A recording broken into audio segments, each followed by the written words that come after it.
Buenos días a todos y a todas. Yo, Rick, simplemente venía para saludarlos y desearles una buena jornada, pero aparte para tirar algunas líneas. Agradezco mucho al decano y a la Facultad de Arquitectura por la deferencia y a todo el equipo por la deferencia de trabajar y a toda la organización. Creo que es una muy buena iniciativa la que han tenido ustedes. Yo quería simplemente tirar algunos datos que me parecen interesantes en el ámbito de la ciudad y lo que me parece que es interesante en materia del programa Procrear, digamos. Primero hago el esquema macro Procrear y después el esquema micro ciudad. Procrear tuvo un diseño desde el punto de vista conceptual que tiene que ver con el uso del Fondo de Garantía de Sustentabilidad con el objeto de establecer un sistema de financiamiento para la accesibilidad a la vivienda. Conceptualmente, esto fue producto de la estatización de los fondos provisionales de la FJP. Los fondos provisionales tenían bajo nivel de renta en la administración privada y a su vez las administraciones de fondos de jubilaciones y pensiones en definitiva tenían altísimo nivel de costo de financiamiento para su staff gerencial, nivel de imposición financiera en acciones y bonos extranjeros y falta de revitalización del circuito, del flujo financiero del circuito local. En realidad, lo que hacían con la plata era todos los fondos provisionales iban afuera y no generaban un modelo de acumulación interna de capital con respecto a reproducir la capacidad de financiamiento. Y a su vez, ¿qué es lo que hacían, digamos? Los grandes grupos económicos tenían un financiamiento barato por parte del Fondo de Garantía de Sustentabilidad que utilizaban ese dinero con el objetivo de crear un modelo de apalancamiento para sus propias inversiones en detrimento, efectivamente, del crecimiento de la economía y generaban una estrategia expansiva de fuga de capital. Cuando se produce efectivamente la estatización de los fondos provisionales en el año 2009, lo que implica es un proceso de acrecentamiento en el Fondo de Garantía de Sustentabilidad. El Fondo de Garantía de Sustentabilidad tenía 80.000 millones de pesos y hoy tiene 700.000 millones de pesos. Es decir, la capacidad de inversión financiera por parte del Estado generó una multiplicación de recursos. Ahora bien, el sistema previsional argentino tiene 60% de financiamiento con fondos previsionales y 40% con fondos impositivos. Los fondos previsionales son aportes y contribuciones. Los aportes los ejecutan los trabajadores, las contribuciones los empleadores. Ahora, efectivamente, el tema del aporte y de la contribución tiene acrecentamiento, sí, solo sí, aumenta el número de trabajadores y aumenta el salario real como consecuencia de la plena vigencia de las convenciones colectivas de trabajo. Entonces, lo que hubo exactamente fue lo siguiente. Los aportes y contribuciones crecieron porque se crearon 6,4 millones de empleos y porque cerca de 2.000 convenciones colectivas de trabajo implicaron un mejoramiento en el poder adquisitivo del salario real. Eso implicó que al mayor trabajo formal, a mayor incremento del salario real, mayores aportes y mayores contribuciones. Eso implicó un acrecentamiento de la masa disponible del sistema previsional. Y a su vez, como la tasa de crecimiento de la economía era expansiva, gran parte del financiamiento, por ejemplo, el 11% del impuesto al valor agregado se destina 90% al sistema de seguridad social, 10% a las provincias. El 60% del impuesto a las ganancias va directamente a la coparticipación por el régimen de la ley de 1548 modificatorias y el resto, en general 20%, va al acrecentamiento del fondo provisional, lo mismo que bienes personales no incorporados al proceso económico. Es decir, parte de la masa de recursos del impuesto al valor agregado, del impuesto a los bienes personales no incorporados al proceso económico, del impuesto a las ganancias y de otros componentes impositivos, iban al sistema de seguridad social. Y en ese sentido, cuando la actividad económica crece, crece la recaudación impositiva. Entonces, si crece el empleo y crece el salario real, aumenta la masa del sistema previsional. Y si aumenta la actividad económica y aumenta la capacidad de recaudación del Estado, aumenta la masa de financiamiento del sistema previsional. Eso produjo un acrecentamiento del Fondo de Garantía de Sustentabilidad, producto también del crecimiento del capital accionario de las empresas como consecuencia de su expansión en el nivel de ventas y de rentabilidad. Es decir, fue un círculo virtuoso que originó expansión del Fondo de Garantía de Sustentabilidad. Pero lo virtuoso del plan Procrear era lo siguiente: el plan Procrear lo que permitía era usar ese fondo de garantía de sustentabilidad y tenía un doble efecto. Por un lado, era una tasa de interés baja en compensación con el préstamo, pero por el otro lado, como efectivamente la construcción tiene efecto multiplicador en la generación de empleo de aproximadamente 120 gremios, lo que se produjo es, por un lado, que el Fondo de Garantía de Sustentabilidad recuperaba a una tasa baja lo que prestaba, pero generaba un apalancamiento para la expansión de los aportes y contribuciones y del sistema de seguridad social por vía impositiva. Entonces, lo que se perdía por tasa de interés se ganaba por aportes, contribuciones y recaudación impositiva. Y eso generaba un círculo virtuoso que permitió observar el avance en el empleo de la industria de la construcción. En el año 2001, 2002 principalmente el primer cuatrimestre, más o menos el empleo de la industria de la construcción era equivalente a 70.000 empleos. Llegamos a tener en el año 2015 cerca de 435.000 empleos. Eso tiene una dinámica extraordinaria porque también forma parte del efecto expansivo de la formación de nuestros trabajadores. Porque nuestros trabajadores en el año 2002 iban a la obra después de estar desocupados a pie, después en bicicleta, después en moto, muchos pudieron comprar autos, etcétera, etcétera, mejorar su calidad y su condición de vida, producto y consecuencia de la continuidad de su empleo mediante convenios colectivos de trabajo, la posibilidad de ser sujeto de crédito y expandir la capacidad de adquisición de bienes durables. Eso es lo que ocurrió. Entonces, el plan Procrear tenía esta dinámica. Primero se planteó el tema con terreno, sin terreno. La segunda cuestión es el tema de proyectos urbanísticos que permitieron también generar el aporte de bienes inmuebles de propiedad del Estado Nacional, provincial y o municipal, a los efectos de generar una dinámica de crecimiento y expansión, que era un círculo virtuoso, porque era resolver en forma simultánea dos derechos: derecho a la vivienda digna, derecho al trabajo digno. Entonces, cuando uno resuelve dos derechos de forma simultánea, lo que promueve es dignidad humana y obviamente mejor calidad de vida para nuestro pueblo. Me parece que esa es realmente la sabiduría del programa. Por supuesto, políticas neoliberales que se aplican desde ahora pulverizan este concepto. Me parece que es un tema que hay que entender que debe ser debidamente reformulado, porque lo que estamos teniendo es un ajuste de la inversión pública en el primer cuatrimestre equivalente al 29%, no prevé mecanismos de recuperación desde el punto de vista del periodo, igual periodo del año anterior. La inversión pública también dinamiza la inversión privada en la industria de la construcción y obviamente eso motoriza el empleo. Para que usted tenga una idea, en la provincia del Chaco.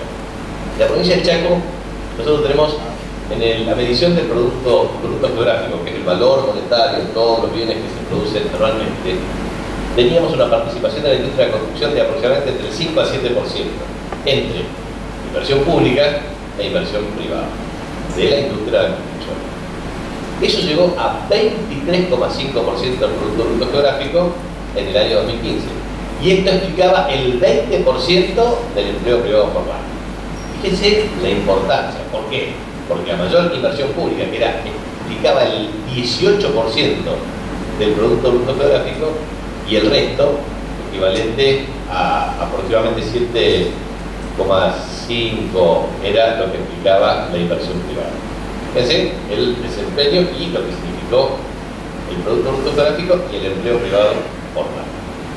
Por lo tanto, pretender que en una sociedad como la nuestra se establezcan tasas de interés prohibitivas con costos de ingreso para promover la accesibilidad del crédito a las familias es realmente una política absolutamente equivocada.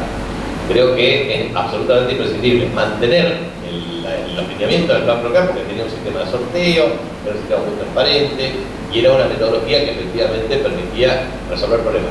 Creo que el plan Procrear tenía una meta de 400.000 viviendas, más o menos deberían haberse estado cerca de las 200.000 viviendas para el año 2015, pero creo, estimo yo, que se habrán terminado 163.000 aproximadamente. Y eso tuvo un efecto expansivo de casi una inversión de 70.000 millones de pesos, que obviamente constituye un círculo virtuoso en materia de expansión. Capital Federal tiene experiencias muy interesantes, acá creo que lo van a hacer ustedes ahora, pero de sistemas autoconstructivos, que es una metodología extraordinariamente buena y positiva. Y la verdad es que, dicho esto en términos macro, yo voy a enfocar el tema micro en la ciudad de Resistencia, para tirar algunas líneas nada más. La ciudad, para que usted tenga una idea más o menos precisa, tiene 266 asentamientos, de los cuales 103 tienen leyes de expropiación debidamente ejecutadas. En la ciudad de Resistencia se estiman cerca de 18.000 familias sin título. Eso es lo que tenemos nosotros como registro. Y nosotros, por ejemplo, en materia municipal tenemos 1.200 títulos a entregar, ya estamos en torno a los 73 títulos, los que están en trámite ahora, que son 327 los trámites de este año, pero son 1.200 que tenemos para entregar, municipal. Pero nosotros tenemos un problema serio desde el punto de vista de la regularización dominial. Es decir, no hemos podido lograr que en aquellos casos en donde la ley de expropiación se haya cancelado, lograr efectivamente la escritura alternativa del dominio del bien inmueble a cada familia. Ese es un gran desafío para nosotros en el marco de una política de urbanización. Entonces, dicho esto, lo que me preocupa es que existen cerca de la ciudad de Resistencia tiene más o menos 73,1 millones de metros cuadrados de bienes inmuebles de dominio público y o privado. 70 millones, que equivale al 37% del total de inmuebles, son inmuebles que son calles, parterres, plazas, etcétera, etcétera. El resto tenemos distintas denominaciones de parques, reservas, que forman parte de los 3.100.000 metros cuadrados aproximadamente, y superficie propia municipal son 55.000 metros cuadrados, y también alquileres por 5,4 millones de pesos anualizados. Entonces estamos haciendo una reconversión en los bienes inmuebles, tanto dominio público y privado. Pero el problema es que tenemos cerca de 8.000 baldíos, que lo estamos corroborando ahora, 8.000 baldíos. ¿Por qué? Porque muchos baldíos ahora con vuelos fotoaerogramétricos estamos identificando que en lo que figuraba como baldío estamos cotejando baldío contra construcciones de metros cuadrados, no declarados. Pero en definitiva, estamos planteando que es posible pensar que esos baldíos forman parte de la masa crítica susceptible de urbanización. Y allí hicimos dos ordenanzas. Una para injerencia en la regulación del terreno baldío. O sea, primero que tenga cerco perimetral y o muro y limpieza, y si no, injerencia directa del Estado, con efectos de garantizar una regulación adecuada del uso. Y segundo, ahora vamos a discutir la ordenanza tributaria municipal, no vamos a apuntar acá con Marreto, con todo el equipo de arquitectura. ¿Por qué? Porque queremos plantear un sistema de incentivos. O sea, gravabilidad fuerte a los efectos de permitir una capacidad de redireccionamiento de los bienes inmuebles baldíos con el objeto de establecer estrategias de acceso al bien inmueble urbano por sistemas de lotería. Me parece que eso es un tema clave, lo estamos trabajando ahí con el Ministerio de Desarrollo Urbano y Territorial de la provincia, el Instituto Provincial, o sea, hay que trabajar mancomunadamente con distintos sectores. Pero lo cierto es que Resistencia tiene un serio problema, que es el problema de accesibilidad asimétrica a los bienes inmuebles urbanos sin una planificación razonable. Y bueno, eso también tiene que ver con el gran problema que tiene la humanidad. Es decir, cuando uno toma Argentina, Revolución de Mayo, 25 de mayo de 1810, población urbana 10%, población rural 90%. Toma hoy 88% población urbana, 12% población rural. Toma Chaco, más o menos 86-88% población urbana, población rural. Mira las secuencias, yo siempre tomo manchas cuando hacen el tema mancha de Resistencia, efectivamente un proceso de crecimiento exponencial, sobre todo de cada derecha. Y hay un problema serio de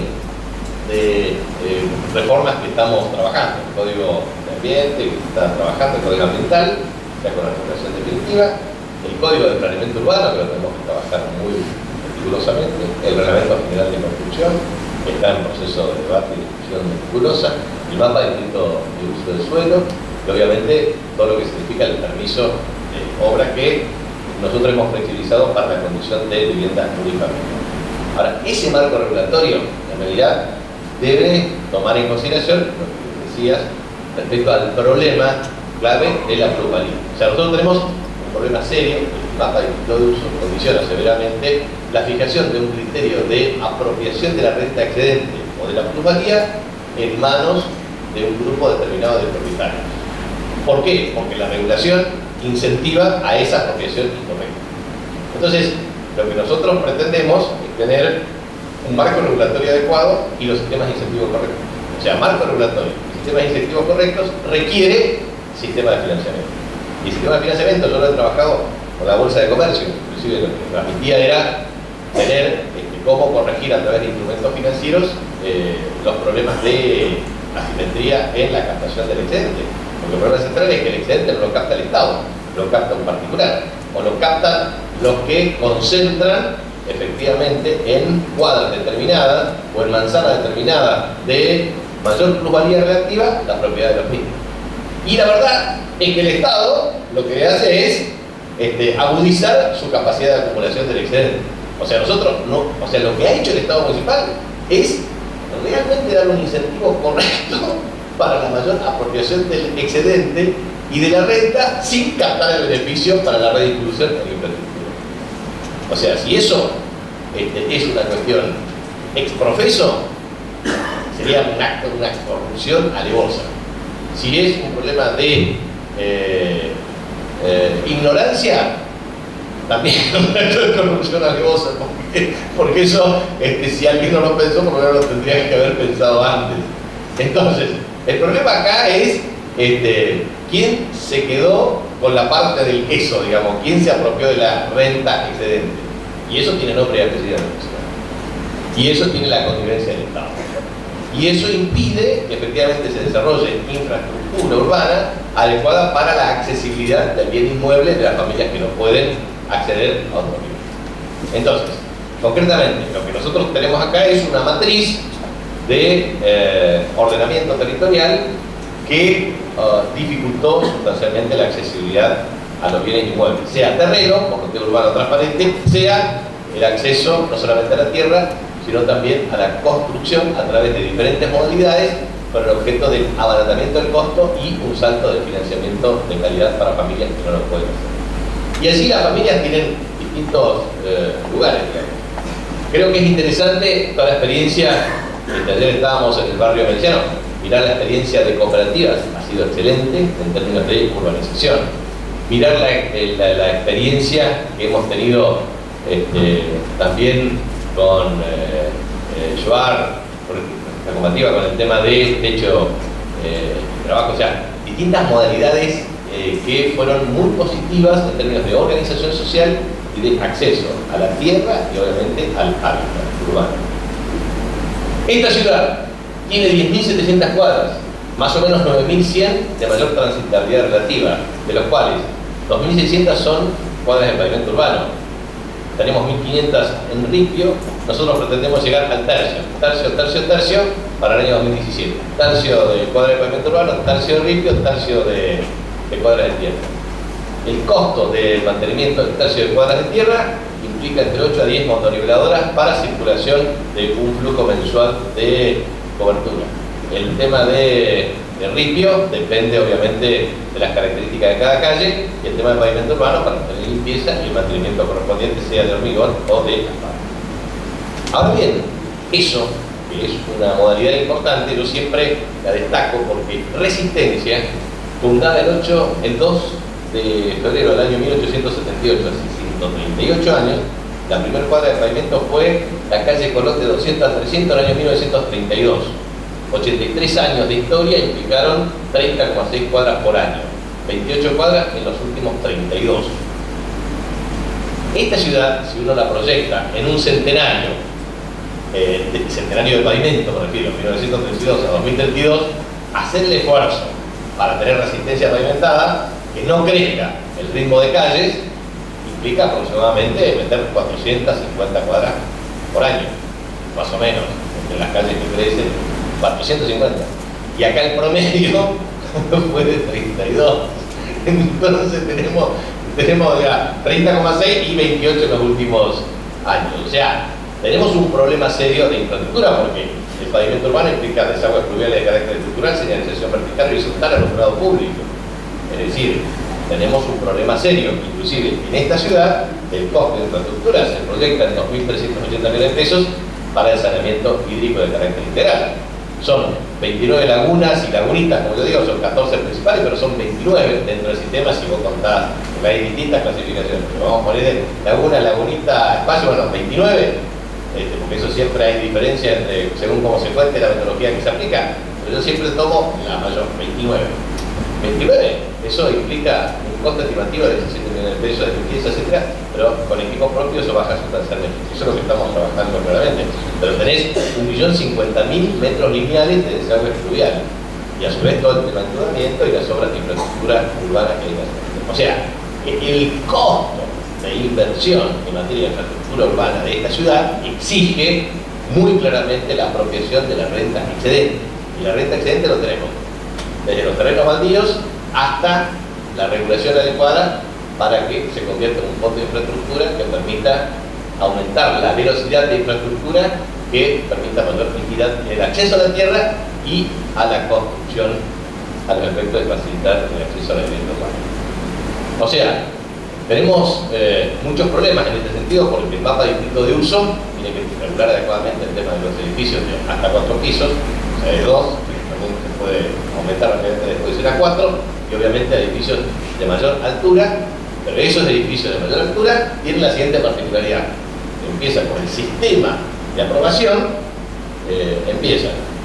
después con exigencias, o sea, en realidad deberían hacer las obras de infraestructura básica antes del inicio de la obra, la difieren al final, la termina pagando el Estado y a su vez empiezan con 20, siempre con un número de pisos determinado y prácticamente te aumentan de 1 o 2 pisos más. Entonces siempre terminan apropiándose de una renta debido a la debilidad del regulador, en este caso del Estado. Corregir todo eso va a costar, obviamente, un periodo, en este caso lo tenemos en este año, y la verdad es que esa es la forma de corregir. Por eso decía que una de las fórmulas para corregir es que la Bolsa de Comercio emita instrumentos que planteen temas de hipotecas por bienes inmuebles para corregir las simetrías de precios y trabajar con valor en stock y flujo a los efectos de corregir las distorsiones de la especulación inmobiliaria. O sea, desarrollar instrumentos financieros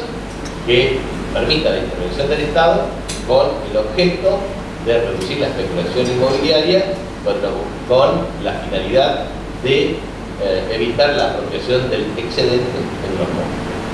Eso, que creo que lo vamos a tener perfectamente detallado por propietario, eso es lo que te va a permitir corregir finalmente los niveles de progresividad del impuesto inmobiliario urbano.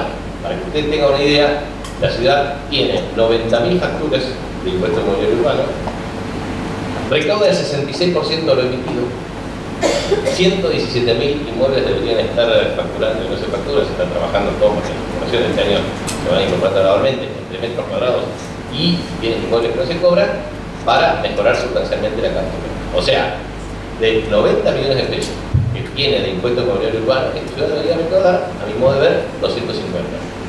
Y eso significa, cuando uno compara el costo del impuesto inmobiliario de la ciudad comparativamente con las principales capitales de la República Argentina, nosotros estamos en un tercio, más o menos. Contamos en 1.000 pesos por, que es lo más bajo. Y a su vez porque hay un tema, no solamente desde el punto de vista del coeficiente de recaudación, el coeficiente de prestación de servicios, sino el problema que la proliferación de asentamientos y la falta de planificación urbana adecuada lo que ha llevado es al racionamiento de servicios públicos por un lado, porque hay lugares donde el servicio público es de menor calidad relativa, precisamente porque el Estado no satisface plenamente los niveles. Por eso nosotros estamos trabajando en 25 servicios considerados críticos, un modelo de programación lineal, un modelo de optimización con programación lineal que te permita trabajar una matriz de insumo-producto para perfeccionar el servicio, la calidad, el costo y la eficiencia. Entonces, esos son temas que me parece que van a ir corrigiendo efectivamente el problema. Por eso me parece que son múltiples los aspectos, por eso yo decía el tema de tener una corrección desde el punto de vista de la plusvalía de terrenos baldíos, tener la corrección de plusvalía sobre el valor del bien inmueble, corregir efectivamente los niveles de loteo urbano y la accesibilidad del bien inmueble, mejorar sustancialmente la infraestructura para mejorar la calidad de vida de todos los barrios, va a implicar naturalmente corregir los problemas de precios en aproximadamente 5 a 7 años. 5 a 7 años de corrección de stock y de flujo de inversiones, eso es lo que te va a llevar a corregir efectivamente la redistribución del excedente de renta o de plusvalía apropiada incorrectamente a través de la historia urbana de la ciudad. Lo cual no es fácil ni sencillo y esperemos poder concretarlo. Así que yo quería agradecerles la invitación, transmitir estos datos que siempre es interesante ponerlo como factor de discusión. No es una cuestión fácil ni sencilla porque nosotros para eso queremos tener el 23 de octubre todas las comisiones vecinales regularizadas, el presupuesto social participativo, los mecanismos de consulta ciudadana y de audiencia pública con los vecinos para lograr un gran proceso de participación colectiva, de conciencia colectiva y de apropiación de la información para tener incidencia colectiva en las decisiones globales que permitan mirar el futuro de la ciudad con una justa y equitativa distribución de ingresos. Porque si no, lo que hacemos es una ciudad fragmentada, heterogénea, con fuertes asimetrías en la distribución del ingreso, en donde solamente se preocupan los del centro por el centro y al resto que les ocurra o sea, no le interesa absolutamente nada. Entonces, tener una ciudad armónica y equilibrada implica tener muy buena información, corregir las asimetrías de información, promover participación vecinal y definitivamente tomar decisiones correctas. Un ejemplo final para no aburrirlo es el caso típico que nosotros discutimos con los vecinos del riego. Nosotros les decimos, mire, si tenemos que regar todas las calles de la ciudad de tierra con una frecuencia 4, el costo proyectado puede ser, digamos, con el camión propio, alquiler, etcétera, cerca de 48 millones de pesos. La verdad es que es una erogación corriente que no resuelve el problema de calidad de vida y que a su vez, si con esa misma plata hacemos un fondo para hacer otras obras de infraestructura, podemos corregirla más rápido. O sea, hay que ir mirando cuáles son las decisiones más correctas y el pueblo tiene que expresarse asignando las prioridades para que exista conciencia colectiva de que el verdadero criterio de solidaridad social es aquel en donde la recta del presupuesto, los recursos del Estado también sirvan para corregir asimetrías de ingresos, pero también para lograr solidaridad con mejor capacidad de infraestructura para todos y mejor calidad de servicio para todos, porque finalmente el problema central es sin infraestructura de mejor calidad, obviamente no hay servicios de mejor calidad. Y esto se resuelve simplemente con una cuestión tan simple. Vivir bien significa tener techo, tierra y trabajo. Tan simple y tan fácil como eso. Lo dijo el Papa Francisco, lo dicen todos los que interpretan claramente el sentido común, pero qué difícil en esta vida terrenal que el sentido común se apropie de la conciencia de las personas. Muchas gracias.